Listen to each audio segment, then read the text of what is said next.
छोटे से कस्बे में मोहन नाम का एक साधारण और मेहनती दुकानदार रहता था। उसकी एक छोटी सी किराने की दुकान थी और उसी दुकान से उसके पूरे परिवार का खर्च चलता था। आइए आइए, क्या चाहिए आपको? भैया, एक तेल की बोतल और बिस्कुट का पैकेट देना। ये लीजिए, बिल्कुल ताज़ा सामान है। भैया ये लो पैसे। मोहन हर दिन सुबह जल्दी दुकान खोलता और देर रात तक मेहनत करता था। कस्बे के लोग भी उस पर बहुत भरोसा करते थे क्योंकि वो हमेशा सही सामान और सही दाम देता था। एक दिन शाम को हमेशा की तरह मोहन ने दुकान बंद की, ताला लगाया और घर जाने के लिए चल पड़ा। उसके चेहरे पर हल्की सी थकान थी, लेकिन मन में संतोष था कि आज का दिन ठीक ठाक बीता। उसे बिल्कुल भी अंदाज़ा नहीं था कि अगली सुबह उसकी ज़िंदगी में एक बड़ी परेशानी आने वाली है। ये लीजिए जी, और समय से खाना खा लेना। अरे बाबा ठीक है, मैं समय से खाना खा लूंगा। तुम लोग भी अपना ख्याल रखना। ठीक है जी, आप भी ध्यान से जाना। आज तो जल्दी से दुकान पर पहुंचना होगा। अगली सुबह जब मोहन दुकान पर पहुंचा तो उसने देखा कि दुकान का ताला ज़मीन पर टूटा हुआ पड़ा है। हाय हाय रे, ये क्या हो गया? दुकान का ताला कैसे टूटा है? कहीं कोई चोरी तो नहीं हो गई? वो जल्दी से दुकान के अंदर भागा। अंदर का दृश्य देखकर उसके पैरों तले ज़मीन खिसक गई। हे भगवान, मैंने तो कल शाम को ही यहीं पर 25,000 रुपए रखे थे।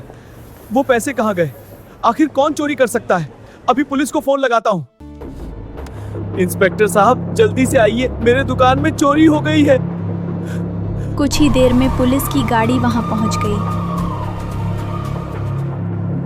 इंस्पेक्टर साहब, मैंने कल शाम को ही 25,000 रुपए अपने गले में रखकर गया था और आज सुबह जब आया तब देखा कि मेरे पैसे गायब थे।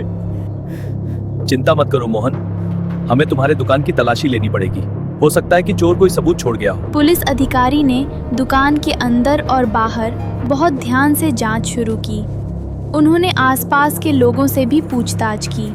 जांच के दौरान पुलिस अधिकारी की नज़र अचानक फर्श पर पड़े कीचड़ से बने जूते के निशान पर गई।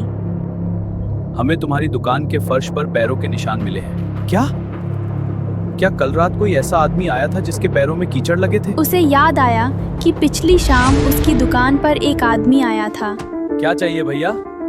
अरे कुछ नहीं भैया, मैं तो बस इतना देख रहा था कि आप क्या रख रहे हैं। जिसके जूतों पर बहुत कीचड़ लगा हुआ था।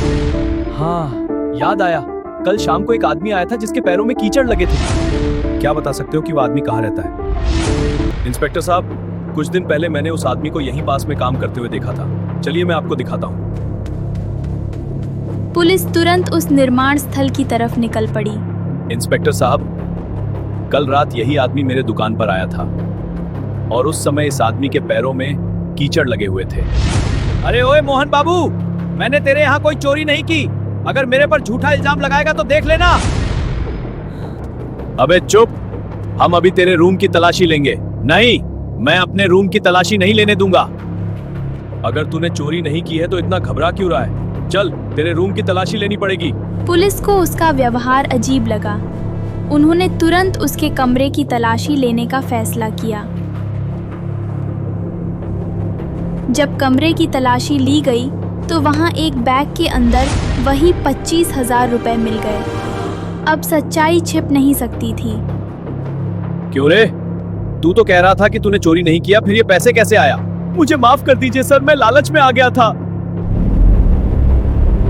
माफी मुझसे नहीं, मोहन से मांग। मोहन भैया, मुझे माफ कर दो, मैं लालच में आ गया था। ठीक है, लेकिन आगे से कभी ऐसी गलती मत करना। उस दिन उसे एक बात अच्छी तरह समझ आ गई। चाहे कोई अपराध कितनी ही चालाकी से क्यों न किया जाए, सच और सबूत आखिरकार सामने आ ही जाते हैं।